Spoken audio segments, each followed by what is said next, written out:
since I'm sitting down here, I thought I would talk about some of my current favorite plants that I'm just really enjoying right now. And I'm gonna put some close-ups in as I am going through all of them so that you can see why I love them so much. And yeah, that's pretty much what I'm going to be talking about today.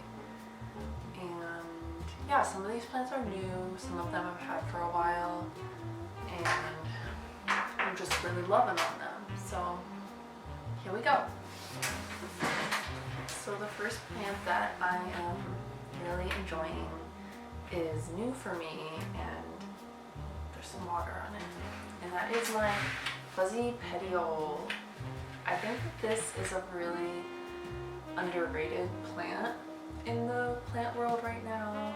I think that there's a lot of hype around like the Philodendron glorious, there's a lot of hype around Anthurium, like a lot of different types of plants, even like the Verrucosum and like Philodendron serpens, which all have this sort of like fuzzy petiole.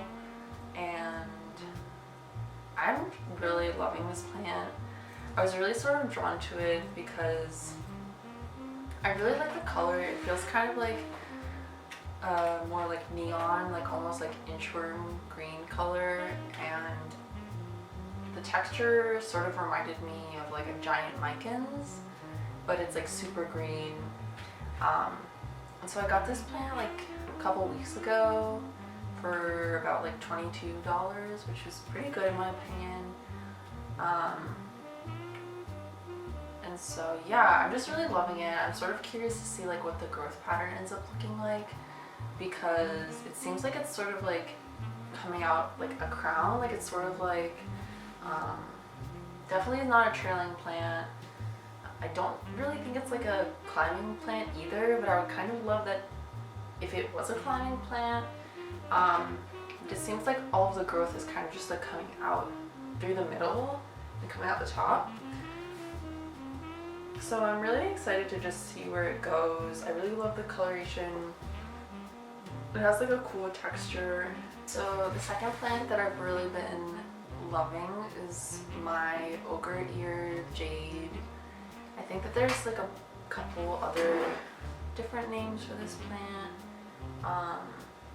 Ooh, that looks like a dead leaf. Anyway, so this is also like my partner's favorite plant. I think that it's super unique. Like there's no other plant that looks like this. It kind of reminded me of like, it looks like a sea plant, like a sea anemone or like some type of coral. And I just love how like freaky and weird it is. And it's just been growing at like such a rapid pace, and I really don't water it very often. It's from Trader Joe's, which is like pretty wild to me because we've had it for a year and it's like massive now. And so I just repotted it, but it's just like so special. And I think some of the stems are starting to look more like woody, which I think is a good sign. That means it's kind of like maturing. I know that that's called corking on cactuses, but or on cacti, but I don't actually know what that's called on jades.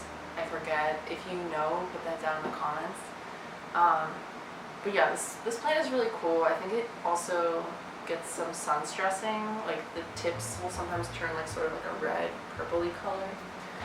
And so yeah, it's been really low maintenance too. I know jades kind of have a rep of like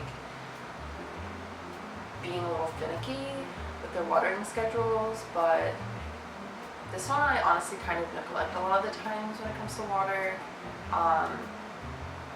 Like sometimes I water it once a week, other times I kind of just let it sit.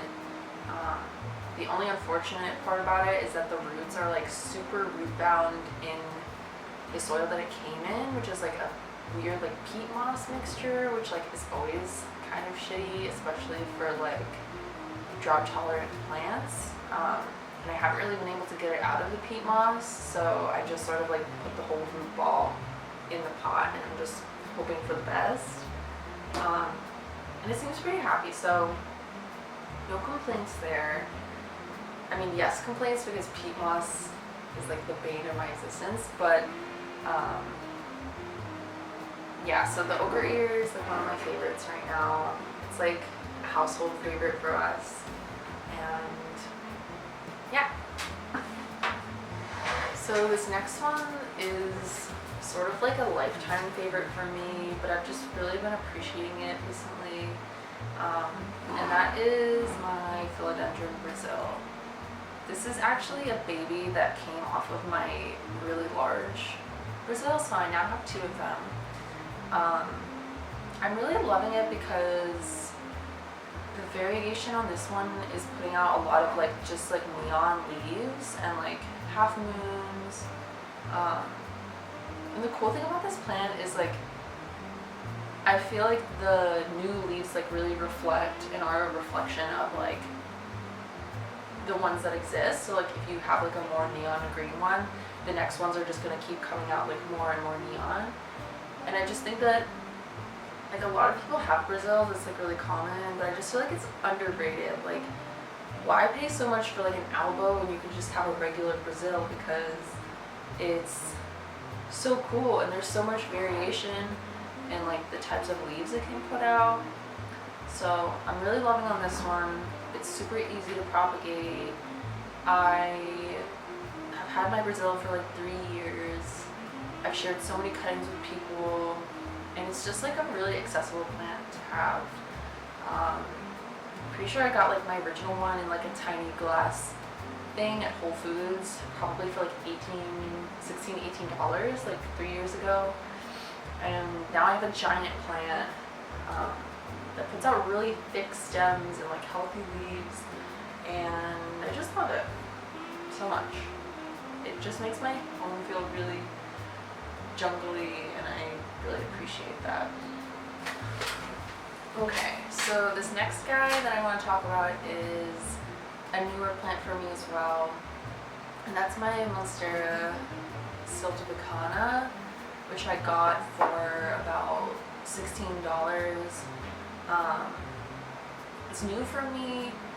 It's a really like unique looking Monstera in my opinion, like very different from the other ones that I have, which is like the Adansonii and just like a regular Monstera. I just find it really unique, and like the texture on the leaves is really fun. It almost looks like scaly, sort of like a crocodile skin feel.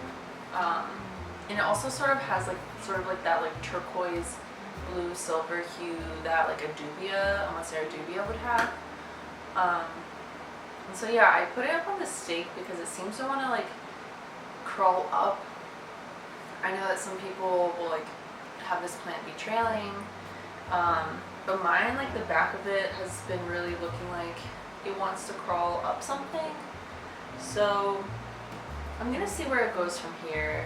I'm interested in propagating it too because the like nodes have been really big and like chunky, and I kind of want to like see what happens if I try to propagate it.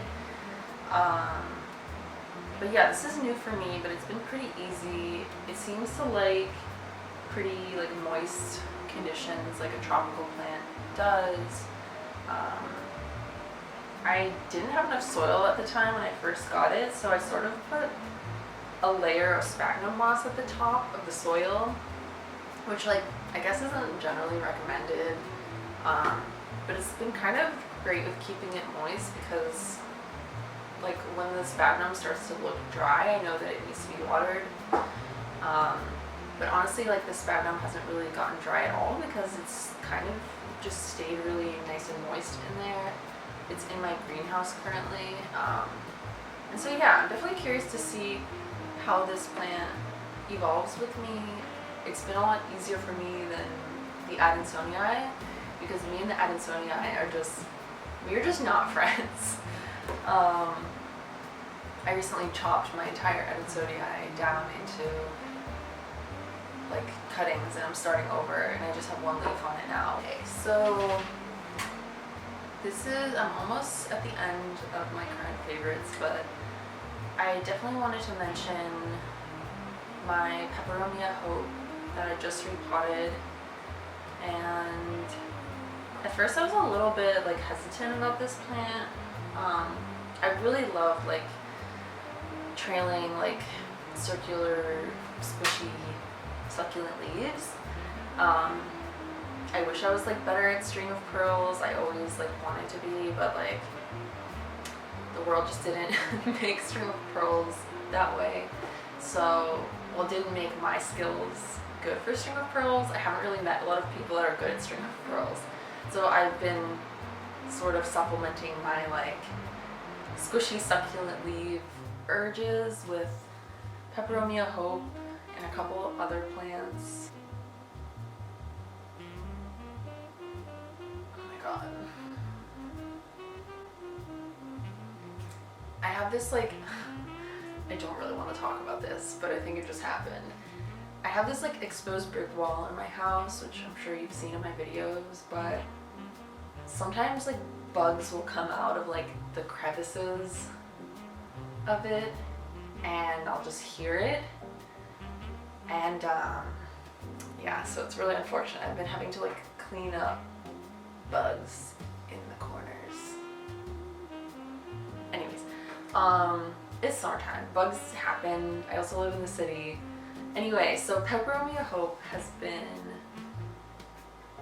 I'm finding that like when I put it in like a really small pot that it grows really rapidly. That's the case with a lot of plants, just because like it stops putting in energy into filling up a bigger pot with roots, and it puts more energy into like putting out leaves, and so it's kind of doing like a funky shape. It's like doing like sticking up mohawk situation right now, but I've really been liking it. I think it's special. The leaves are like pretty firm, which I think is interesting. And yeah, I guess like I wasn't really totally sure of it when I first got it. I actually got it in Cincinnati when we were visiting some friends. But yeah, the care has been sort of like other succulents in my opinion. I water it like once a week-ish. I feel like I'm saying that for a lot of my plants. But yeah, just cause like I sometimes can be like a helicopter, like a watering parent. But you really don't have to water it that much in my opinion.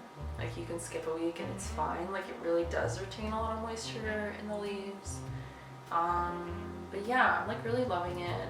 I'm kind of wondering if it's gonna start getting really like strung out and lengthy because the place that I put it in is sort of like facing away from the window now. But I don't know, right now I'm really enjoying the way it looks. I honestly should have got all these plants ready before I started filming, but here I am just being like very spur of the moment, jumping into it. Because like who doesn't love spontaneous content?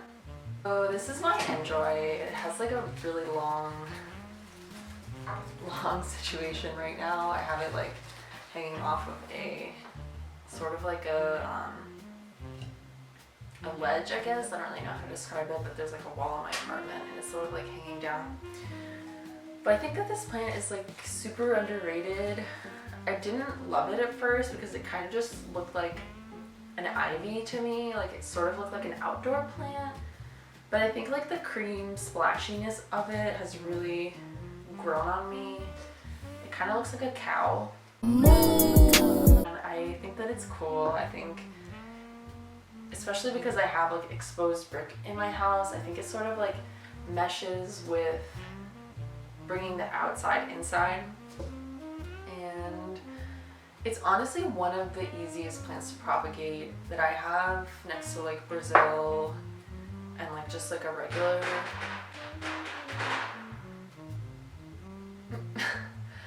fireworks, I guess. Yeah, but it's like the easiest, one of the easier plants to propagate. I usually like will put it in sphagnum moss and like in a couple of days like there's already a root forming. Yeah, it does get a little bit crispy on the edges sometimes when I forget to water it. But, you know, like, I think aside from that, it's like really easy. I have a crispy leaf right here. And I just am really loving it. I think I got it from Stump Philly. And I got it in like a hanging basket. I don't remember how much I got it for. But yeah, she's like tripled in size in the last year. And I think I've sold and like given away so many cuttings. And I just think that she's really cool. I'm trying to figure out a way to make her more bushy and not just like one long thing. But I think that that's like my fault for just having her in a spot where only like one part of her gets like, but yeah, so that's my, so finally the last plant that I want to talk about now that they're all like surrounding me, my friends. The last plant that I want to talk about is just my regular green Monstera, which has been sort of like exploding recently and giving me huge leaves. And yeah, I just like have a real deep affinity for regular Monsteras. Of course, I'm like sort of that person that's been following, like I've been following the Albo and Thai constellation drama and stories and like price variation like for a while, and it's been really interesting just to like see where the plant world is going and like who's making that plant more accessible, like what are we doing for the community, like how we're engaging with like corporate plant world. Like it's been really interesting for me, but I'm still sort of on the edge of like, I'm more on the side of just like sticking with my regular Monstera right now, because I've watched a lot of people struggle with the Thai constellation and like say that it's actually really not worth paying that much money for, and like the most expensive plant I've ever bought was $90 for my pink princess, which now is like not even one of my favorite plants, and I'm just kind of like, eh. And so I'm really entertained by watching the prices of Albos and Thai constellations go down as like more people get them and make them more accessible to people. Like I'm seeing, you know, Albo cuttings for like $95 and like less and like $80, and like I think that as a community we've sort of like come together to make plants more accessible, which I think is really cool, because why shouldn't plants be accessible to everyone? But all that to say that I am really a supporter and fan of just regular Monsteras. Yeah, mine has really been taken off. I'm not gonna like bring it onto the table because it's huge now, but I will insert some footage of it because that's my baby, and she's finally she's finally putting out like really huge, like 3 or 4 fenestration leaves, and so yeah, I'm just really loving on her. I moved her to a spot where she can really shine, and like I want her to take up as much space as possible.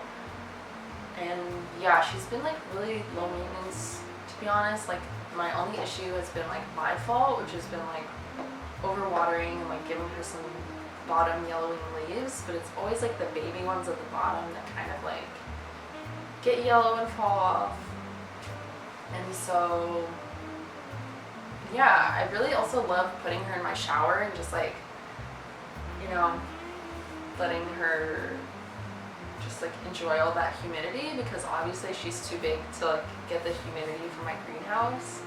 But something else I've been wanting to try, since like we're getting all this like summer rain now, is just like throwing her onto my porch and letting the rain and the humidity just like, you know, pour all over her. And so yeah, I'm really loving a Monstera. We love a Monstera, regular green Monstera. And yeah. So thank you for watching. This has been just like a general haul of my current favorite plants. The next video I'm going to put out is probably going to be my like most difficult / least favorite / plants I've killed video. You can follow me at plantdad215 on Instagram. I'm hoping to set up an Instagram shop soon for some of the things that I make and sell. My website is still under construction, sorry. I'm switching to like a new platform and hoping to make things a little bit easier. I don't have any markets lined up yet, but yeah, I am thinking about pitching some of my stuff to like local stores again, because I do have a lot of stuff left over from my last market. But yeah, I will keep you guys tuned on my next market. I appreciate more people have been checking out my videos since I'm like a newer YouTuber, always trying to do the thing and be like all of my planty idols. Yeah, I appreciate you. Bye!